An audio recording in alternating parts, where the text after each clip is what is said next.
Bonjour à tous, vous êtes sur CGTN Français. Merci de nous retrouver dans cette nouvelle édition de l'Essentiel. Le Salon international du commerce des services de Chine 2022 se tient du 31 août au 5 septembre à Beijing, au Centre national des congrès de Chine et au parc Shougang. Le salon n'a cessé de se développer pour devenir l'une des 3 principales plateformes de Chine dans le but de promouvoir l'ouverture et la coopération internationale. L'édition de cette année a pour thème « Coopérer pour un développement de meilleure qualité, innover pour un avenir plus vert ». Et pour en parler, je suis avec M. Wu Zhexian et Zhang Shanhui, commandateur de CGTN. Bonjour. Bonjour. Et je reviens avec vous juste après quelques informations. Des fonctionnaires, des universitaires et des entrepreneurs se sont réunis en marge au Salon international du commerce des services de Chine pour discuter du rôle et de l'avenir du commerce numérique. Les détails dans ce reportage. Le forum sur les tendances et les derniers développements du commerce numérique s'est concentré sur la numérisation en tant que moteur d'un développement de haute qualité. Les participants ont abordé un large éventail de sujets, notamment la technologie numérique, le commerce et la coopération pour le développement. L'un des orateurs était le vice-ministre chinois du commerce. Il a souligné le rôle important du commerce numérique, le décrivant comme une puissance capitale pour la reprise du commerce mondial lors de la pandémie de coronavirus. Selon la conférence des Nations Unies sur le commerce et le développement, les exportations mondiales de services en 2020 ont diminué de 18% en glissement annuel et les exportations de services numériques représentaient 63,6% des exportations mondiales de services, soit une augmentation de 11,8 points de pourcentage par rapport à 2019. Pendant ce temps, selon un rapport de l'Université de commerce international et d'économie et d'autres instituts de recherche, l'ampleur des transactions mondiales de commerce électronique transfrontalier a dépassé 1 000 milliards de dollars en 2020, en hausse de 30% en glissement annuel, tandis que le commerce mondial de marchandises a chuté de 7,5% au cours de la même période. Le commerce électronique transfrontalier a joué un rôle important dans la reprise et le développement du commerce mondial. Monsieur Brian Arthur, économiste de renommée mondiale et universitaire de l'Université de Stanford, a également parlé de l'avenir du commerce numérique. Je crois que la numérisation dans l'économie n'est absolument pas dormante, n'est pas endormie et n'est pas la même chose. Je crois que les entreprises traditionnelles se réorganisent régulièrement en utilisant de nouvelles technologies et améliorent les technologies pour repenser leur façon de travailler. Ils se restructurent, je crois. De nombreux pans de l'économie deviennent autonomes et je crois que la robustesse devient importante, la capacité de se réadapter rapidement face aux changements imprévus. De nombreux participants ont également appelé au renforcement de la coopération internationale afin de créer un environnement plus ouvert et innovant pour le commerce numérique. Et cette année, le Salon international du commerce des services de Chine s'est ouvert en grand d'envergure avec plus de 2400 entreprises exposantes. Shanhui, quels sont les domaines concernés? Eh bien, quand on parle de cette exposition, bien sûr, cette exposition c'est l'une des principales 3 expositions chinoises à l'ampleur aussi nationale et internationale sur le service cette année.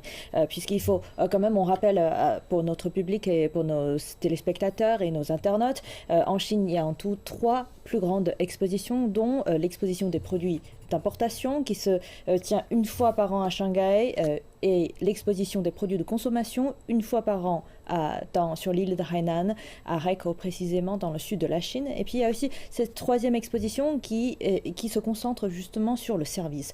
Donc évidemment, cette fois-ci, cette année, cette nouvelle édition 2022 se concentre sur tout genre de services. Et quand on parle de services, on parle de quoi précisément? En Chine surtout, on parle par exemple le service au niveau de la médecine, le service au niveau du droit, le service au niveau de la chaîne logistique et la chaîne d'approvisionnement. On parle aussi tout ce qui est la haute technologie, la numérisation, tout ce qui est palpable et non, puisque à partir du moment quand on parle d'un service, on va inévitablement aussi parler des produits qui sont liés à ces genres de services.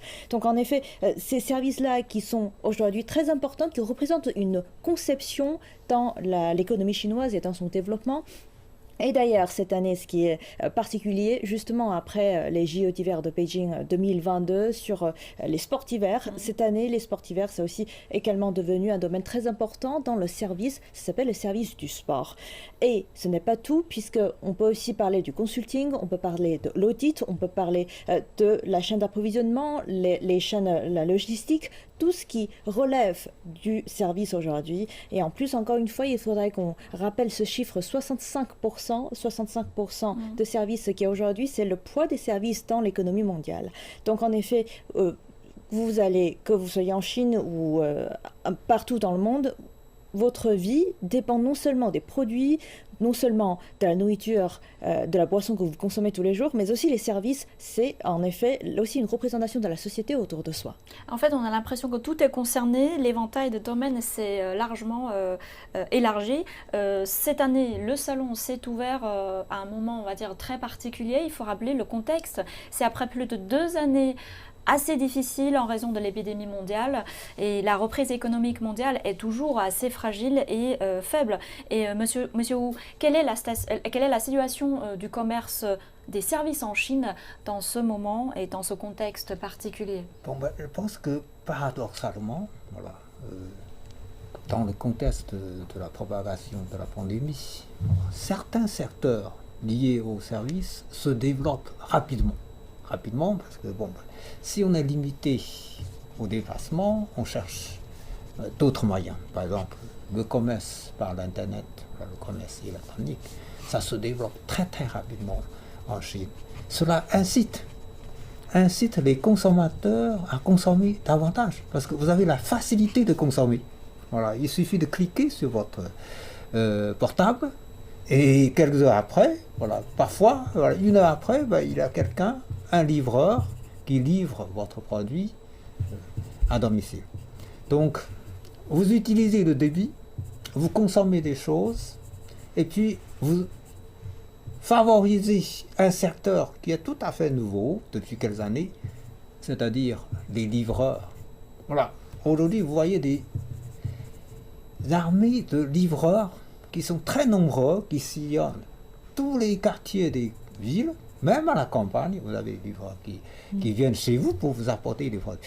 Donc la consommation, en quelque sorte, est très vite encouragée dans le contexte de la pandémie par une autre forme de consommation par des moyens électroniques. Donc la situation en ce qui concerne le développement du secteur tertiaire, c'est-à-dire des services, pour moi, à ce que je constate, il n'y a pas vraiment des effets qui affectent réellement le développement du service tertiaire. D'ailleurs, le succès des salons, ça fait 10 ans qu'on organise ce genre d'exposition. Le succès du salon montre que, en effet, la pandémie n'a pas vraiment affecté le développement du secteur tertiaire. Sinon, on peut peut-être dire que la pandémie a en effet affecté une partie des services, par exemple dans la chaîne d'approvisionnement, dans la logistique, surtout maritime, mais en même temps, ça a fait naître aussi des nouveaux genres de services, comme vous avez mentionné, sur par exemple les livraisons porte-à-porte, les livraisons sous 1 heure. Voilà, ce sont peut-être les entreprises chinoises qui s'adaptent. Qui ont su saisir les opportunités. Et qui ont su aussi de s'adapter rapidement avec l'arrivée de l'épidémie de Covid-19. Mais aujourd'hui, avec cette situation aujourd'hui assez stable, sous contrôle de la Covid-19 en Chine, aussi on a vu aussi la tenue de cette exposition à Beijing, ce qui prouve encore une fois qu'aujourd'hui à Beijing, les situations et les conditions sanitaires sont aujourd'hui adaptables pour ce genre de grands événements comme cette exposition sur les services. Et en tout cas, malgré la pandémie, lors du Salon international du commerce des services de Chine, les entreprises majeures de logistique ont fait évoluer leur stratégie depuis que la pandémie a porté préjudice à leurs résultats de ces 3 dernières années. Notre journaliste s'est entretenu avec Didier, la directrice générale du département de logistique internationale de JD.com Logistique. Les services logistiques de Chine trouvent une nouvelle voie de développement en pleine pandémie de coronavirus. Les données publiées par l'Association chinoise du commerce et services montre que les services de transport et de logistique ont remplacé le tourisme comme le plus grand secteur du commerce des services dans le pays. La Chine a aussi surpassé les États-Unis pour devenir le plus gros pays dans le domaine des services de transport dans le monde. Nous avons en effet ressenti l'impact de la pandémie de coronavirus sur la chaîne d'approvisionnement transfrontalière et également sur la chaîne d'approvisionnement à l'étranger. La plupart des effets ont été causés par l'incertitude de l'approvisionnement et la fluctuation des prix des marchandises. Pour notre part, nous pouvons préserver la stabilité de notre travail de logistique parce que nous disposons de nos propres ressources de transport par voie maritime, terrestre, aérienne et ferroviaire, acquises de nos opérations sur le long terme. Et nous disposons également de nos entrepôts répartis dans le monde et de notre système de distribution. Au cours des 3 dernières années, JD Logistics a établi un réseau de chaînes d'approvisionnement internationales couvrant 230 pays et régions, dont les États-Unis, le Canada, l'Allemagne et la France. En pleine pandémie, nous espérons que nous pourrons aider les produits chinois à atteindre leur marché au sein de la chaîne d'approvisionnement mondiale par le biais de notre réseau de logistique internationale. À l'heure actuelle, de nombreuses technologies de pointe sont utilisées dans la logistique. Par exemple, ce genre de AGV ou véhicules guidés automatisés utilisés dans les entrepôts de JD Logistics en Australie. Et l'entreprise indique que cela permet d'accroître son pic d'efficacité de l'ordre de 300%. Au second trimestre 2022, d'autres entreprises de logistique chinoises ont signalé des hausses de revenus. ZTO Express déclare que ses revenus ont augmenté de 18,2% en glissement annuel à 8,6 milliards de yuan, soit dépassant le milliard de dollars. Et Shunfeng Holding déclare que les revenus opérationnels de sa chaîne d'approvisionnement internationale ont dépassé les 8 milliards de yuan, soit une augmentation de 346% en glissement annuel. Dans le cadre du Salon international du commerce des services, notre journaliste a rencontré le conseiller commercial de l'ambassade d'Autriche en Chine qui a parlé de ses attentes et des solutions écologiques face aux phénomènes météorologiques extrêmes dans le monde. Nous nous sommes déjà rencontrés lors de la foire internationale du commerce des services 2020 il y a 2 ans. Oui. Et donc, est-ce que vous avez apporté quelque chose de différent cette année? Je crois que la nouveauté, c'est que c'est la première foire après les Jeux Olympiques qui se sont très très bien déroulés et que nos entreprises qui sont présentes en Chine depuis un moment, qui ont aussi contribué des équipements pour les Jeux Olympiques, ils continuent à travailler sur ce marché. Nous le soutenons au mieux que nous pouvons et cette fois-ci, ils présentent leur toute dernière technologie dans le secteur. Pour cette édition de l'exposition des sports d'hiver, qu'est-ce qui vous impressionne le plus? Ce que nous voudrons pour cette édition, que nos potentiels clients puissent venir pour qu'on puisse leur présenter les technologies et l'expérience autrichienne et qu'on puisse discuter de leurs futurs projets. Nous savons qu'après les Jeux Olympiques, l'intérêt du public général en Chine sera quand même beaucoup augmenté. Les gens sont plus conscients de la possibilité de faire du sport en hiver et donc il y a de plus en plus de projets dans différentes provinces de la Chine. Et donc pour se faire connaître, ce serait bien que les responsables puissent venir à cette foire et visiter notre stand. Et je pense que l'Autriche a un savoir-faire non seulement technologique, mais également en termes d'expérience, d'organisation d'un lieu de sport d'hiver et en termes d'écologie de l'endroit. Je pense que nous pouvons apporter des conseils du savoir-faire. Oui, vous avez évoqué l'expertise dans l'écologie. Oui. Donc, lors de notre dernier échange en hiver, vous avez évoqué l'ambition des entreprises autrichiennes de se faire des puissances écologiques. Donc, vu la situation actuelle en Europe, les phénomènes météorologiques extrêmes, la pénurie d'énergie, qu'est-ce que vous avez comme solution sur le plan écologique? Il faut surtout organiser les choses de façon où on économise davantage l'énergie. Ça concerne également le fonctionnement d'une télécabine. Ça a aussi besoin de l'énergie. Donc on va peut-être faire fonctionner un peu moins, on va peut-être installer des panneaux solaires ou des sources d'énergie complémentaires, mais tout ça, ça a un prix. Et puis nous sommes nouveaux à être confrontés avec ces phénomènes, donc ça va se développer de plus en plus, je veux dire aussi par l'expérience que nous vivons et que nous allons vivre. Et cette année, on compte beaucoup d'exposants, beaucoup de participants étrangers. Et Monsieur Wu, quelles sont les opportunités offertes par le salon pour les entreprises étrangères? Beaucoup d'opportunités. Il faut savoir d'abord que le service, le secteur tiers, représente plus des 2/3 du volume économique mondial. C'est le secteur qui crée le plus grand nombre d'emplois. Ça, c'est très important. Quand vous créez des emplois, eh bien, vous avez des gens qui touchent des salaires, qui peuvent consommer. Parce que le service, quand on dit service, ça veut dire consommation. Voilà. Bon, lorsque vous avez la création d'emplois, vous avez plus de consommateurs, vous avez plus de consommation, eh bien, ça fait, voilà, un cercle vertueux. Alors, la Chine, justement, dans ce domaine, occupe une place prépondérante. C'est la deuxième économie du monde, il ne faut pas oublier cela. En plus, c'est le pays le plus peuplé du monde. Voilà. 1,4 milliard d'habitants. Ça veut dire 1,4 milliard de consommateurs. Et surtout, il y a une proportion importante de consommateurs aisés. En Chine, il y a plus de 400 millions d'habitants qui forment la classe moyenne. Ce sont des gens qui peuvent se payer, voilà, aisément. Voilà. Bon.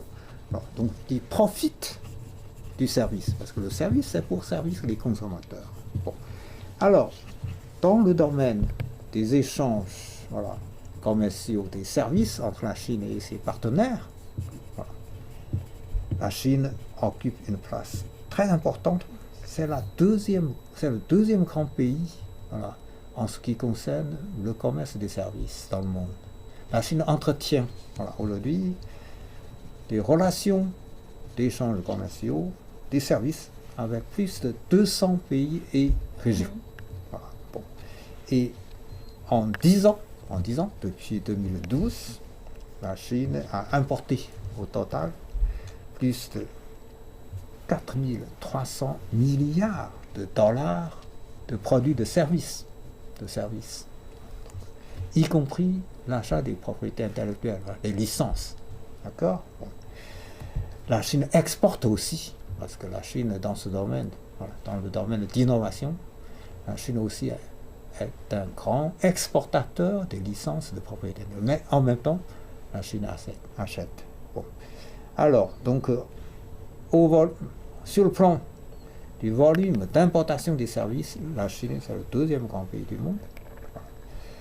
Et dans ce domaine, la Chine a contribué à la création de plus de 18 millions d'emplois chez ses partenaires. Vous voyez, donc l'opportunité est là. C'est pour ça que les partenaires étrangers s'intéressent énormément à ce salon. Voilà, je crois qu'on a cité les chiffres, j'aimerais bien répéter. Plus de 500 entreprises parmi les top 500 du monde et parmi les entreprises leaders dans le monde ont participé, voilà, sur place à l'exposition. Voilà. En tout, voilà, plus de 2400 entreprises sont présentes, ont été présentes, puisque le salon vient de se terminer, et plus de 7800 entreprises étrangères ont participé à l'exposition en ligne. Ça montre l'intérêt et l'importance de ce salon. L'attirance est totale. La Chine se présente toujours comme un marché avec beaucoup de potentiel pour les investisseurs étrangers. Et Xiaowei, qu'est-ce que ce salon peut-il offrir particulièrement aux investisseurs étrangers? Exactement, parce que pourquoi est-ce que ce salon peut paraître intéressant pour les exposants étrangers? Alors, déjà, il y a plusieurs choses.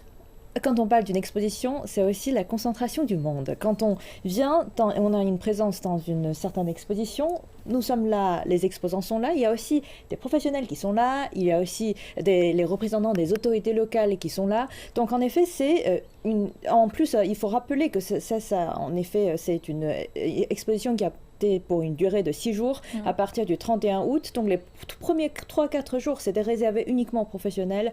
Donc c'était une période propice pour les entreprises étrangères, ainsi aussi pour les entreprises chinoises, de se rencontrer, aussi pour qu'ils puissent parler avec les autorités locales, les autorités de différentes villes qui se sont déplacées sur place pour justement aboutir à plus de négociations. Et puis les derniers 3 jours sont réservés au public, au grand public.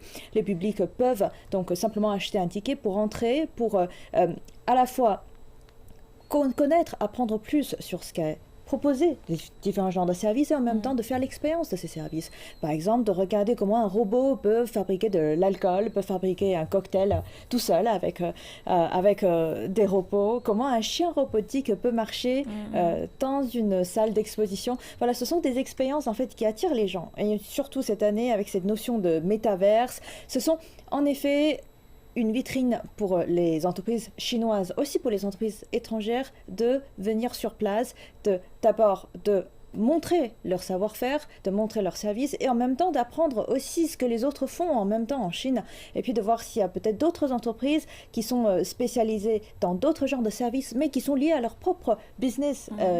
Comment est-ce qu'on peut rassembler plus de ressources dans une période de 3-4 jours. Voilà, c'est peut-être ça aussi qui est intéressant pour les entreprises étrangères à venir connaître plus sur le marché chinois. J'aimerais bien ajouter une chose, c'est que non seulement les entreprises étrangères viennent pour se faire connaître, mais en plus, c'est surtout une occasion de faire des affaires. Bon, alors, d'après les chiffres, il y a eu, voilà, à la fin de l'exposition, plus de 1300 documents qui ont été signés, probablement y compris des documents d'intention, mais il y a eu, voilà, plus de 500 contrats, voilà, qui ont été signés. Donc, voilà. Ça, c'est le résultat significatif de tout à fait de significatif. ce salon. Les gens viennent faire des affaires. Et en même temps, c'est aussi une exposition médiatique. Une exposition médiatique. Et on a vu, par exemple, cette année, il y a Rolls-Royce qui a annoncé créer une joint venture avec Air China. Donc voilà, ce sont les entreprises aussi saisissent ces opportunités pour faire des annonces, pour faire des coopérations. Voilà, donc ils saisissent cette opportunité là où il y a du monde, là où il y a aussi des représentants des autorités. Ils viennent ici pour annoncer leur nouvelle initiative dans la coopération. Tout à fait. Et puisque tout à l'heure, monsieur, vous avez parlé de la consommation en Chine, ici on parle de l'économie domestique en Chine, on sait que la Chine a lancé une nouvelle stratégie de double circulation afin de développer son marché intérieur. Et ce salon permet-il de quitter un peu la tendance de la consommation en Chine, selon vous ? Tout à fait, puisqu'on offre justement de nouvelles idées. Voilà. Zhang Zhenhui vient de donner quelques exemples. Parce que les consommateurs, voilà, sont habitués à certains produits qui sont bien connus, mais les producteurs sont là pour proposer de nouveaux produits, voilà, de nouvelles idées de consommation. C'est là justement la loi économique. Parce qu'il ne faut pas que les consommateurs soient limités dans le choix, parce que là, il n'y aura plus la possibilité d'ouvrir des nouveaux champs d'affaires. Bon, voilà. Ce genre de salon justement propose de nouvelles idées, des nouveaux produits, de nouvelles idées pour les consommateurs. Et les consommateurs, il faut savoir une chose, la Chine se développe rapidement, mais quand les Chinois sont de plus en plus aisés, qu'est-ce qu'ils veulent? Ils veulent améliorer leur vie, ils veulent consommer davantage. Aujourd'hui, en plus, la qualité du service, c'est ça aussi, de faire l'expérience. Donc en fait, aujourd'hui, quand on parle de marché chinois, c'est pas uniquement se subvenir à sa première nécessité, mais aussi de faire de nouvelles expériences, d'avoir une expérience plus luxueuse, une bonne expérience dans le marché de services. C'est peut-être aussi ça, c'est un marché émergent. En plus, on rappelle que le PIB par personne individuelle en Chine aujourd'hui, en fait, ça a dépassé les 10 000 $ par an. En plus, si on multiplie par 1,4 milliard de personnes, c'est énorme. En fait, ça représente aussi on peut dire que peut-être que la Covid-19 a changé un peu le marché de consommation, c'est-à-dire que les gens attachent plus d'importance à la qualité de vie au moment présent. Et aussi de comment vivre aisément aujourd'hui. Oui, c'est comme le thème de cette année, c'est pour un développement de meilleure qualité et pour innover pour un avenir plus vert. Et lorsqu'on parle d'un avenir vert, cette année, on met beaucoup l'accent sur la croissance de l'économie numérique et le concept de développement vert en Chine, Zhang Hui. Oui, le concept de développement vert aujourd'hui est très important et a été pris en considération même dans le développement futur de la Chine. Par exemple, quand on parle de l'énergie propre, quand on parle du développement des voitures électriques, ce sont les nouvelles tendances aujourd'hui qu'on constate sur le marché chinois, aussi avec cet engouement de l'industrie des voitures électriques. Et encore une fois, ce salon international du commerce des services, en effet, cette année, s'est tenu en 2 endroits, juste pour vous montrer comment ce thème vert, comment ce thème écologie a été mis en place. C'était d'abord dans le Centre national des réunions de Chine et puis aussi dans le parc Shougang, qui était une ancienne parc sidérurgique de Chine qui a été transformé aujourd'hui dans un parc vert, complètement vert, avec l'énergie produite par les panneaux solaires, avec la circulation des polluants en fait, qui ont été minimisés.